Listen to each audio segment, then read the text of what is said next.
Welcome to Patrick's Book Reviews. All right, welcome back, everyone, or welcome if you're here for the first time. Glad to have you. Right off the bat, right before I started this video, it's always on photo, and I forget I have to change it to video. And when I did that, my skin, it goes a tone darker. Like I look super white when it's in photo mode, and then when I switch it over to video, I'm like a nice bronze tan looking thing. I don't know which one is the real me, but anyway, yeah. So this morning I had a very exciting morning. First few hours of my day, and I was getting ready to take my son to school. I took him to school, drove him to school, and on the way back from his school to my house, which is only like 5 minutes away, but there's one kind of busy intersection. It's an X intersection. And as I was going past that, just past it, I noticed something on the side of the road moving, a strange shape. And then I looked in my mirror. I realized it was a little turtle trying to cross the road. So I got to play hero today. I immediately pulled over my car. I dramatically ran there. A truck almost ran over the turtle. I didn't jump in front of the truck because the truck got past me too quick. I didn't lose my life, obviously. But then I was able to grab the turtle. And when I ran to the turtle too, I'm wearing flip-flops, so it was just like making all the loud noises. So there were a few people staring at me, and then they realized what I was doing. And there was an old lady, or I think a grandmother. She wasn't that old, I guess, but she was taking her granddaughter to school, I think, on a motorcycle. And the little girl was very impressed that I had saved the turtle. And then I just kind of laughed when I saw the old lady, because that's what you do in Thailand. When you do something kind of stupid, everyone just laughs about it anyway. So you just kind of laugh at yourself. And we were just kind of laughing. And then I was looking for some place to put the turtle, but it was, it's close to a road anyway. And there's kind of some area to the side that was a little grassy, but I kind of looked at it and I hesitated and didn't. And then the old lady's like, there's a lake over, a little further. And I was kind of thinking that anyway. So I was like, all right. So I got to take the turtle for a ride in the car, got him to the lake, and I didn't throw him in the lake because I don't know. Some turtles, are not aquatic turtles. Like my tortoise, for example, Frodo, he would die if you threw him in the water, which someone actually gave me someone gave me that advice once, that the water guy here in Thailand, he's like the village headman of my little country home. He comes to collect the water bill every couple months. He'll just come, and it's always like super cheap because I don't use much water. But when he saw the tortoise walking around, because I let him out, and he was saying like, well, you need to have a pond, or he needs water to swim in and stuff. And I was trying to explain, like, it's like a land tortoise. It'll literally die if you put it in water. So for this turtle, I'm fairly sure it was an aquatic turtle. So I just left it maybe 10 feet from the water. I didn't chuck it in there, but yeah, I saved a life today. So I hope you all appreciate me for that. But anyway, I'm not here to talk about turtles too much. What I'm here to talk about is the Count of Monte Cristo. And I've not finished this book, and this is my first time reading it. So I know a lot of people have already read this book. This is how far along. So I'm a little over halfway. And it's honestly been kind of a slow go for me. I think reading a lot of history for Historathon at the same time is really slowing down my reading pace, especially this month. I don't know, I've just been slow in February, but I'm quite enjoying this book. And sometimes I'm kind of rereading and going over stuff if it left an impression on me too, so that's probably slowing me down a bit too. So I might not get to everything I was planning to get to this month, but it's not the end of the world. But today, obviously, I'm not doing a review about this book. Sorry, Kevin, if you're watching. I just saw Brian's kind of response to Kevin's video, and I know a lot of people have been talking about why aren't people doing reviews on BookTube? And yeah, I have review in my name, so I probably should be doing more reviews. I do like doing them, but I can't review this book because I haven't finished it, and I'm not getting much reading done this month because I'm reading long books. So no reviews for me. Though I will point out, if you're making a video about people not doing a review, then technically that's a video in which you could have been doing a book review instead of talking about other people not doing reviews. But I'm just kidding. But anyway, today what I want to try is something a little bit different. I'm just going to when I'm reading a book like this, I don't like put tabs in my book or annotate or anything like that. I'm of the view that it's like a crime to write in a book, so I never do that. Because like when you buy a secondhand book and it's got the notes in it, I can't not read those if someone wrote them in there, but it's always annoying because you don't know they're going to be there, and then they're there. And I've never once read a good note. And I'm sure mine would be the same thing if someone gets that book someday and I had a bunch of my notes in it. They just be like, what is this? Who's this idiot? So I don't do that. Instead, I write my idiotic notes in a little notebook. The disadvantage to my handwriting is I can very rarely actually read what I wrote, but there's a little section for the Count of Monte Cristo, and so far I've taken some notes on that. And what I'll generally do is I'll try to leave a page number if it's something important, because then I know I can actually go back and read it. And so generally I'll just make like a short impression. Sometimes I'll do like a direct quotation. And it's just stuff for me to go back and, it helps if I'm reviewing a book, of course. But even before I did, I was doing BookTube or whatever, I would always take some kind of notes usually, or I'd have a notebook anyway in case I wanted to jot stuff down. I will say that I very rarely go back and actually reread these things. So I have like all these old notebooks, and it's kind of useless because my writing is very bad. And I used to always take a lot of quotations, but I very rarely actually go back and read those. So I question the usefulness of it, but at least now I'm using it to make videos. So today what I'm going to do is talk about some specific things that I read in the Count of Monte Cristo that were very poignant or left an impact on me at least. And there were kind of two main areas that I'll probably focus on the most so far. So again, I'm not going to be talking about the plot of the book too much or going through all the different events. The main areas that I'm focusing on are one, when the Count of Monte Cristo, or Dantes at that point, is in the prison, and he meets Abbe Faria, I think it is, Abbe Faria. This is just a lot of stuff that the Abbe talked about, because I like that character a lot, and a lot of the stuff he read seemed very somewhat profound to me. And there's another chapter later on, towards closer to the middle of the book, called the title of the chapter is Ideology, and so that's with the Count of Monte Cristo, talking with the lawyer who was responsible for putting him in prison, although the lawyer doesn't know who he is at this point. So those were kind of it, but there's a few other things I'll talk about as well. So I'm just going to kind of look at the page numbers that I squared, and I'm going to read a lot of excerpts, and then I'll just talk about it a little bit. And I'll probably do some editing, because it always takes me a while to find the part in the book that I'm going to talk about. Without further ado. Okay, the first thing is about, or the first little passage is about Dantes being in jail. And it's, talking about how he initially tried to look towards whatever human resources he could to improve his situation, but he's kind of running out of hope. So he's turning to God at this point. And it's just about prayer. I don't know. I just thought it was kind of beautiful. So I'll just read that. It's just a couple paragraphs. Dantes had exhausted every human resource. Inevitably, as we said earlier, he turned to God. Every pious notion ever sown into the world and gleaned by some wrench, bowed beneath the yoke of destiny, now came to refresh his soul. He recalled the prayers that his mother had taught him and discovered a significance in them that he had not previously understood.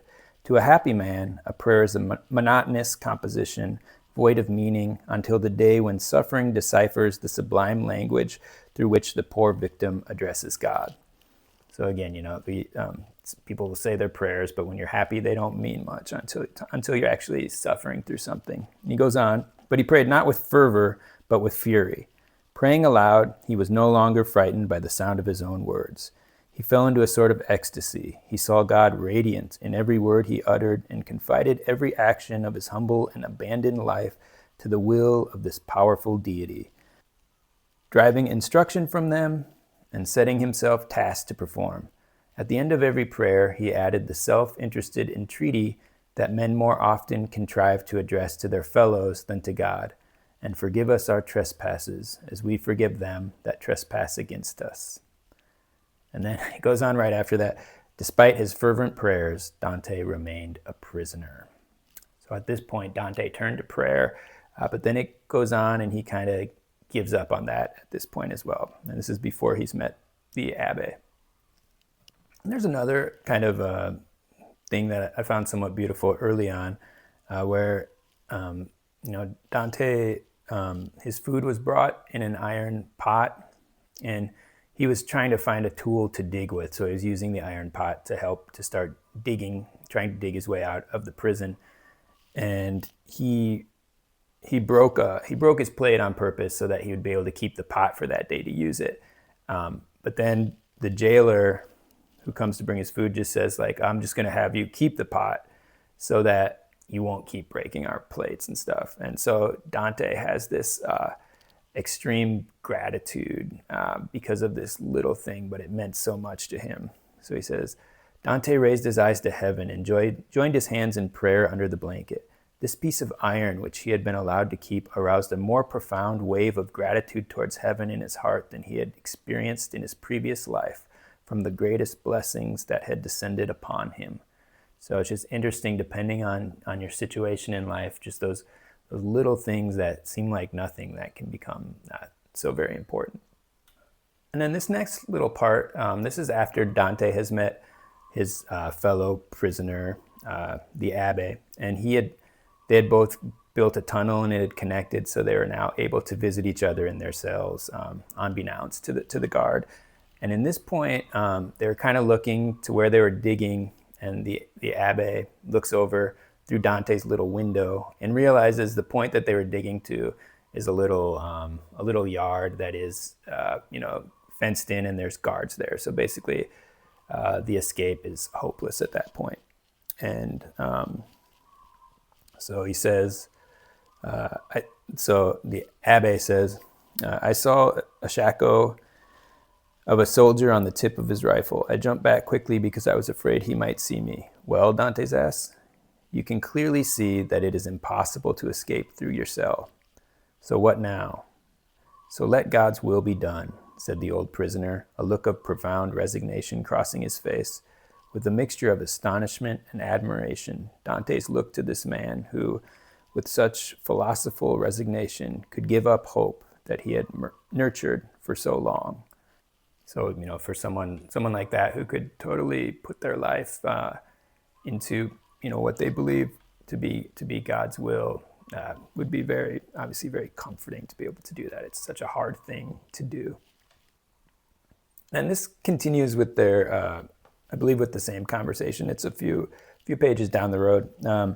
And so Dantes is talking to the Abbe, and, Dantes is kind of realizing, like, there is one way out. They could possibly kill the guard if it came to that. And so Dantes is asking the Abbe about that, and he says, no, I do not wish to become so. Up to now, I thought I was dealing only with things, but you are suggesting that I deal with men.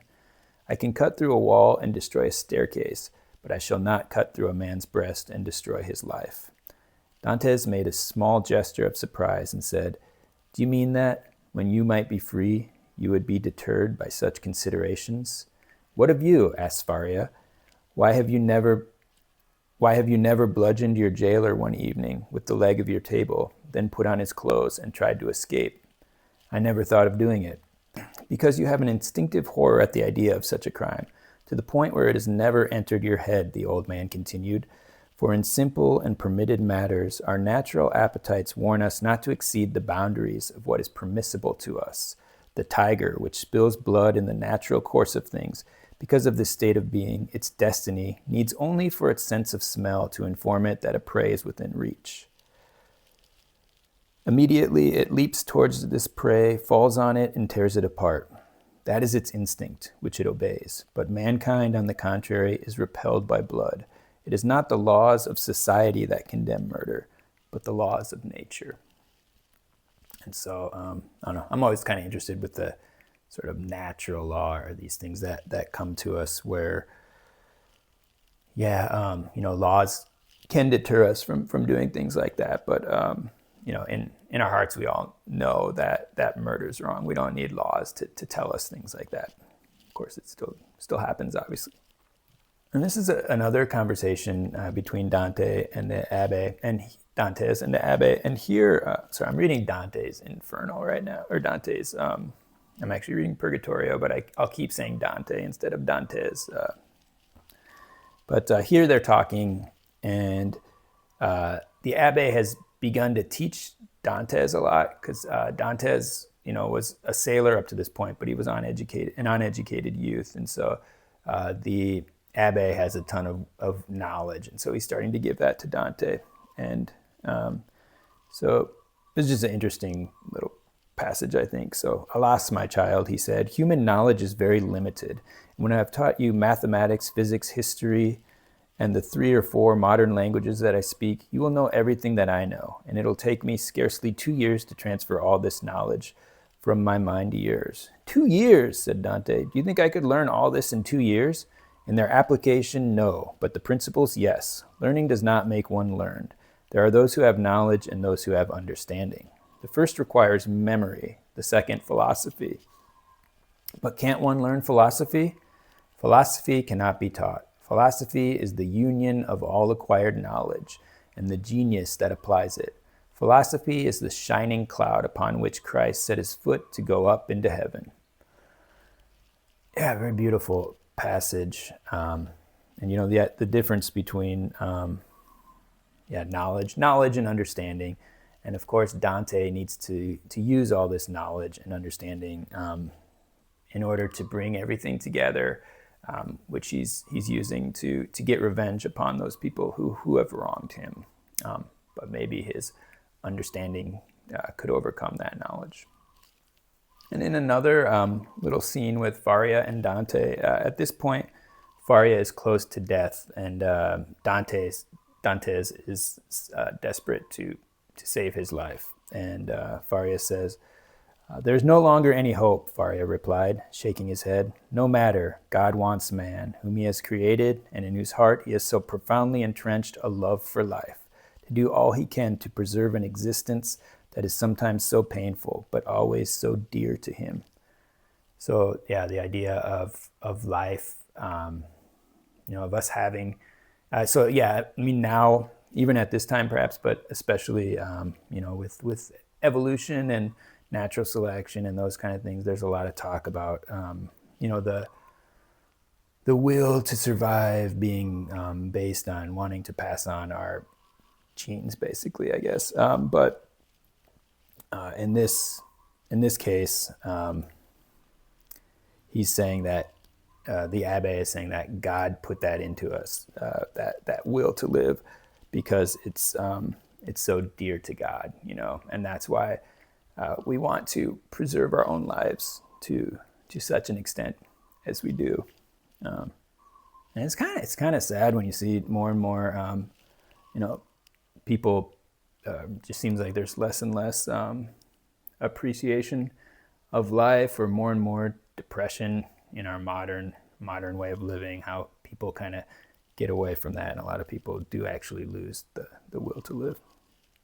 This is getting very depressing. And I guess this kind of transitions nicely from that, actually, because there's a point where, Dantes has escaped. So this is a little later in the book, and he's kind of met a crew of sailors, but they're they're more like not exactly, somewhat like pirates, I guess. I can't think of the word for them, but they're people who steal, or no, they're not. They're smugglers, is what they are. Sorry. And there had been a skirmish where Dante was shot, and there was a custom officer who was laying dead.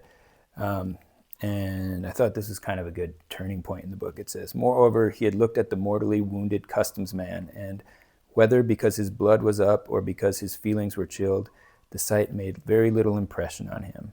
Dantes was on the track that he wished to follow, proceeding towards the end that he wished to attain.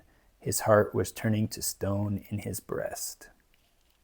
So I thought that was very poignant, with his heart was turning to stone in his breast. So just kind of losing that human warmth, that feeling, that caringness. And it just continues right below that, actually. I'm just seeing this. There's another kind of interesting little paragraph where Dante's friend, one of the other smugglers, sees Dante, and he thought he was dead, and he rushed over to him um, to try to treat him, like a good friend. And so it's kind of Dante's questioning, like, why would anyone want to help me at this point? Why? Because helping someone in that point doesn't help your own survival. It's kind of the opposite of that will to survive that we talked about earlier.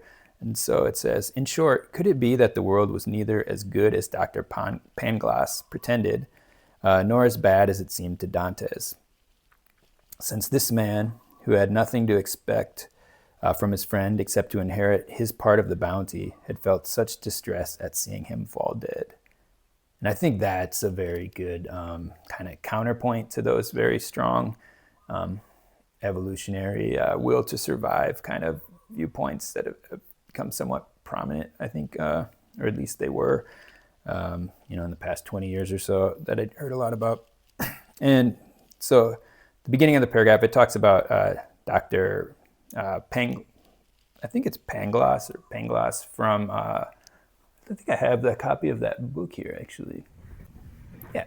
So yeah, that's actually from Voltaire, from Candide. So Dr. Pangloss is, of course, famous for the best of all worlds approach. So his philosophy was that, this world, no matter how bad it might seem, it's actually the best possible world that God could make. And Voltaire, of course, is making fun of him in that book. It's a satirical kind of take on that philosophy.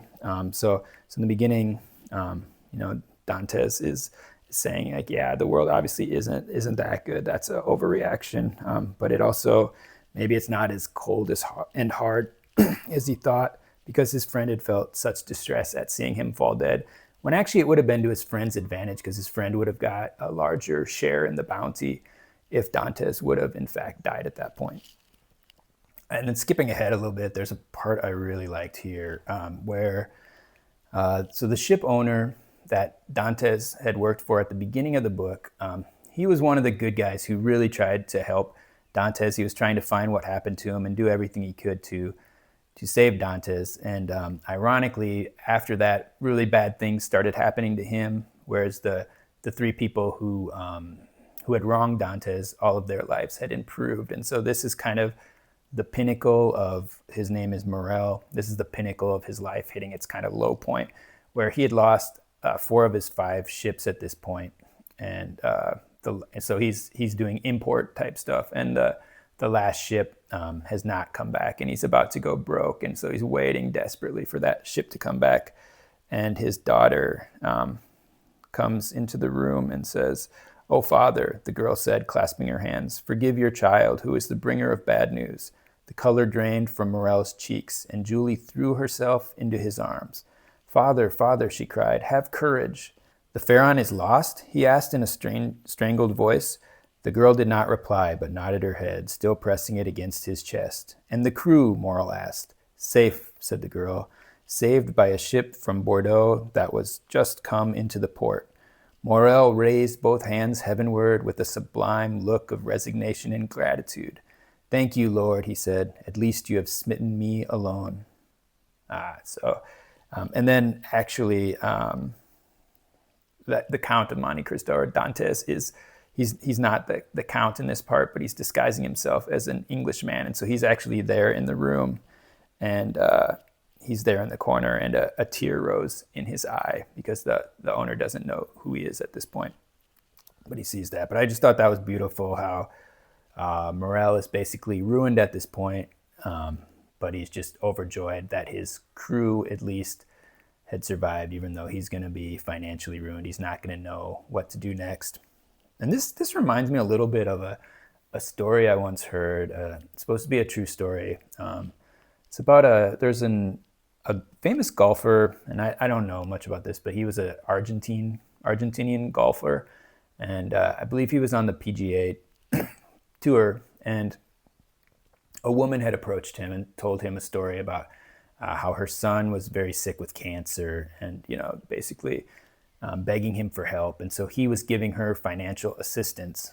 And then the PGA officials or something contacted him and said, like, "Hey, we've got bad news.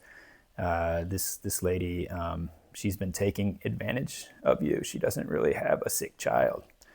And you can imagine what your response would be at that time, right? Like me personally, I would probably feel like an idiot. I'd be like, I'm so stupid. Why did I fall for this trick? That's how I'd feel. Or a lot of people would feel outrage at being lied to. So those are kind of the two emotions that I could see arising in most people. But this golfer, his reaction was, you mean the child, there's not really a child dying of cancer? And the PGA officials were like, no, she was just lying to you. And he said, thank God, this is the best news I've received in years. So, rather than feeling like an idiot or feeling vengeful that she lied to him, he was just happy that there wasn't a child who was dying from cancer. I thought that was such a beautiful story. And I think it's a true story. I haven't done any research on it, but I remember reading it somewhere in a book. I can't remember what it was though. And then involving the same ship owner and Dantes. So at this point in his life, it's not, I don't think these are big spoilers because it's kind of early in the book, and everything in this book actually happened quicker than I thought in the beginning. I thought the book was mainly about Dantes escaping from prison, but that happens early on. But anyway, Dantes has started to try to help those people who have been kind to him in his life, whereas he's alternatively looking to get revenge on those who wronged him. But in this case, he's talking, so he's there kind of in the background. No one knows who he is. And he had arranged for basically he'd fixed the last ship, and he'd sent it back to port with full of goods and stuff. So morale was saved at this point. And he's looking at how overjoyed morale was. And it says, as Morel and his son were embracing on the jetty to the applause of the whole town, which had come to see this extraordinary event, a man, his face half covered with a black beard, who had been hiding behind a sentry box and observing the scene with obvious emotions, muttered the following words. So again, this is Dantes. Be happy, noble heart. Be blessed for all the good you have done and will yet do. Let my gratitude remain hidden in the shadows like your good deeds. I thought that was really, really beautiful. And then right after that, though, so here we see the, kind of the goodness in Dantes, the joy in seeing in helping someone who had helped him. But then that turns right after that. Let me see. Okay, yeah. So this is right at the end of the chapter. Then he says, this is but a page after what I just read. And now, said the stranger, again Dantes, farewell, goodness, humanity, gratitude. Farewell, all those feelings that nourish and illuminate the heart. I have taken the place of providence to reward the good. Now let the avenging God make way for me to punish the wrongdoer.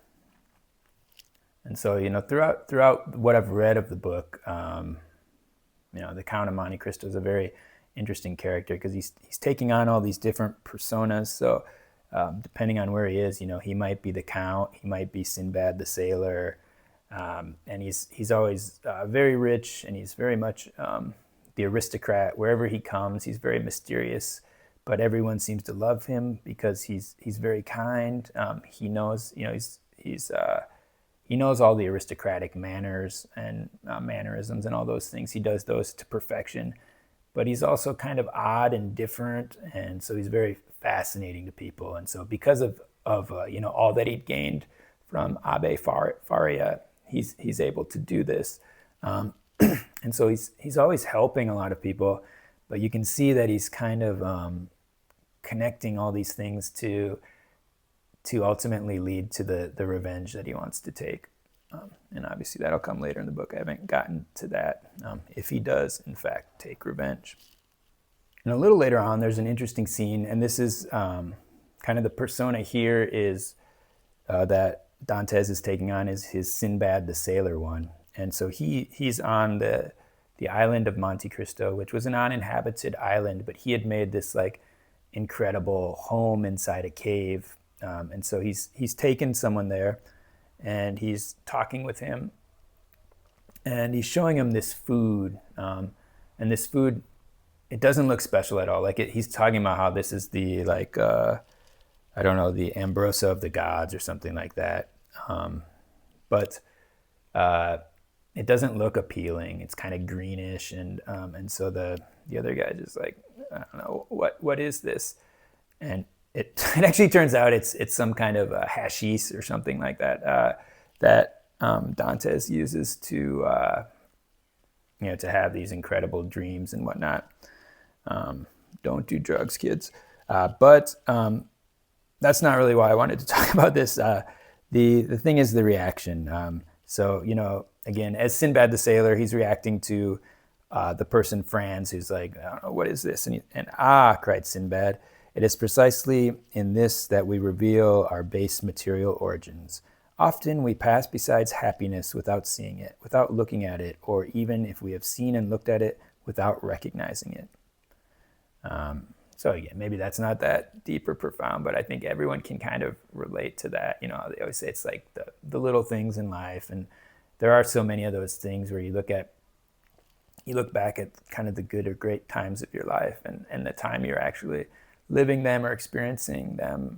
Maybe they didn't feel that great at the time, but you were kind of staring happiness in the face without recognizing it. There's another great scene where the Count is with two of these young Frenchmen that he's befriended, and we'll find out why later. But he's taken them to see an execution. So this is the time, they're in Rome, and this is the time of the carnival, and the festivities kick off with an execution. And it's a case where one of the prisoners, the Count, actually got pardoned. And in this scene, they're both being walked up to the scaffold, and then one of them is quickly pardoned. And we see the reaction of the other prisoner, and it's pretty priceless. So I'll kind of read this at length. But so the prisoners are Peppino, I believe. He's the one being pardoned, and then the other one is named Andrea. A pardon for Peppino, yelled Andrea, entirely roused from the state of torpor into which he had seemed to be plunged. Why a pardon for him and not for me?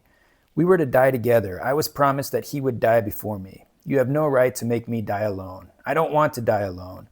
And he broke away from the two priests, twisting, shouting, bellowing, and making insane efforts to break the ropes behind his hands. The executioner made a sign to the two assistants, who jumped on the scaffold and seized the prisoner. What's wrong? Franz asked the Count.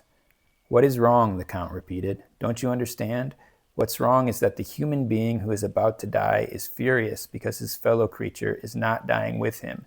And if he were allowed to do so, he would tear him apart with his nails and his teeth, rather than leave him to enjoy the life of which he himself is about to be deprived. O men, race of crocodiles.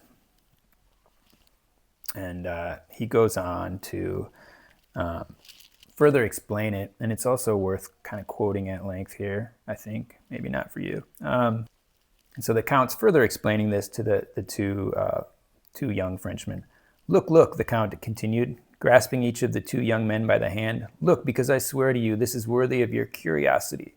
Here is a man who was resigned to his fate, who was walking to the scaffold and about to die like a coward, that's true, but at least he was about to die without resisting and without recriminations. Do you know what gave him that much strength? Do you know what consoled him? Do you know what resigned him to his fate? It was the fact that another man would share his anguish, that another man was to die like him, that another man was to die before him. Put 2 sheep in a slaughterhouse or 2 oxen in an abattoir, and let one of them realize that his companion will not die, and the sheep will bleat with joy, and the ox low with pleasure. But man whom God made in his image, man to whom God gave his first, this soul, this supreme law, that he should love his neighbor, man to whom God gave a voice to express his thoughts. What is man's first cry when he learns that his neighbor is saved? A curse. All honor to man, the masterpiece of nature, the Lord of creation. So, again, it's just all these kind of genius insights in this book. I think we can all relate to this. It's very similar to feelings of envy as well when someone succeeds and we don't succeed, or just the joy that we get sometimes from seeing someone else fail. Very similar to this, but the idea that if we truly loved our neighbor, if we truly loved our fellow beings, of course we would be rejoiced at a life being saved, but instead it's why him and not me? Okay, so now I'm kind of to the point. I talked about the chapter about the ideologies. I think it's ideology is what it's titled. And in this chapter, the Count is meeting the lawyer who had imprisoned him, falsely. And this is the first time the lawyer has met the Count, and he doesn't know that the Count is Dantes. But they're talking, and the lawyer was trying to sound very knowledgeable and impressive, and then the Count was talking about showing basically how much more he knew than this lawyer. And then finally, Villefort is the lawyer. He says he's asking the Count to further explain himself. He's like very astonished because Villefort's used to being like the smartest man in the room and all this. And so here's what here's what the Count is saying. What I am saying is that your eyes are fixed on the social organization of nations, which means that you only see the mechanism and not the sublime worker who operates it. I am saying that you only recognize in front of you and around you those office holders whose accreditation has been signed by a minister or by the king, and that your short-sightedness leads you to ignore those men whom God has set above office holders, ministers and kings, by giving them a mission to pursue instead of a position to fill. It continues to, basically the Count of Monte Cristo is saying, that, I like that part where it's giving them a mission to pursue instead of a position to fill. So you see so many of these kind of office holders in a bureaucracy where there's just kind of this position that's there, and oftentimes many of the things that they're doing is in fact it's just there to be work, basically to fill this position. So there's no real function served, no functionality in it. And Dantes is kind of juxtaposing himself against that as himself having a mission. And so he goes on. He concludes with like, he's quoting, he says, "I am the hammer of God for the divine essence to be revealed." Does this mean, Villefort said, or Villefort, maybe it is Villefort, increasingly amazed and thinking that he must be speaking to a visionary or a madman, that you consider yourself to be like one of those extraordinary beings you have just mentioned? So he went on to talk about kind of these men who are above men. They're on like a divine mission. Why not? Monte Cristo asked coldly. And the Count goes on to explain himself further. He says, and it's kind of a good way to explain the person he's become at this point. I adopt every custom. I speak every tongue. You think that I'm French. Is that not so? Because I speak French as fluently and as perfectly as you do. Well now, Ali, my Nubian, thinks me to be an Arab. Bertuccio, my steward, takes me for a Roman. Haiti, my slave, believes I am Greek. In this way, you see, being of no country, asking for the protection of no government, and acknowledging no man as my brother, I am not restrained or hampered by a single one of the scruples that tie the hands of the powerful or the obstacles that block the path of the weak. I have only two enemies. I shall not say two conquerors, because with persistence I can make them bow to my will. They are distance and time. The third and most awful is my condition as a mortal man. Only that can halt me on the path I have chosen before I have reached my appointed goal. Everything else is planned for. And so they continue, and Villefort says, by which you mean, Villefort said hesitantly, that in your view, human nature being weak, every man has committed some error or other? Some error or crime, Monte Cristo replied casually. And so with the crime, he's obviously referring to Villefort. And that you alone among these men, whom as you yourself said, you do not recognize as your brothers, Villefort's voice sounded slightly strained, you alone are perfect? Not perfect, the Count replied, just impenetrable. that's kind of the Count at this point. He's such a compelling character because he's made himself impenetrable. He's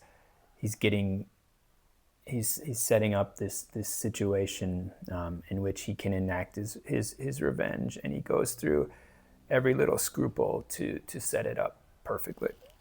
And then Villefort goes on to say, "You are above other men, but above you is God. And above everything, monsieur," Monte Cristo replied in a voice of such deep emotion that Villefort shuddered involuntarily.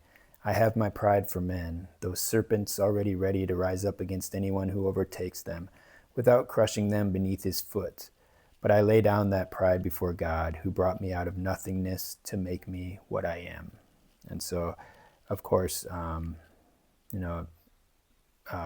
Count of Monte Cristo is showing his gratitude for all that he got, from Abbe Faria, who showed him the treasure, who made him rich and gave him the knowledge to be able to lead this life that he's leading at this point. Okay, and then to finally end this video with a final thought here that I liked. So here, this is a continuation of the conversation that I've been reading from, and in this little dialogue here, Dante's, or the Count of Monte Cristo, whatever you want to call him at this point, he's referring to the temptation of Christ by the devil. And so he says, "Like every other man, at least once in his life, I too have been carried up by Satan to the highest mountain on earth. Once there, he showed me the whole world, and as he did to Christ, said to me, 'Now, son of man, what do you want if you are to worship me?' So I thought for a long time, because in reality a terrible ambition has long been devouring my soul. Then I answered him, 'Listen, I have always heard speak of providence, yet I have never seen her or anything that resembles her, which makes me think that she does not exist. I want to be providence, because the thing that I know which is finest, greatest, and most sublime in the world is to reward and to punish.' But Satan bowed his head and sighed. 'You are wrong,' he said. 'Providence does exist, but you cannot see her, because as the daughter of God, she is invisible like her Father. You have seen nothing that resembles her, because she proceeds by hidden means and walks down dark paths. All that I can do for you is to make you one of the agents of this providence.' The deal was concluded. 'I shall perhaps lose my soul,' Monte Cristo continued, 'but what matter? If the deal had to be struck over again, I should do it.'" Yeah, so the Count of Monte Cristo basically just wants that power to have in order to reward those that he wants to reward and punish those with whom he would like to punish.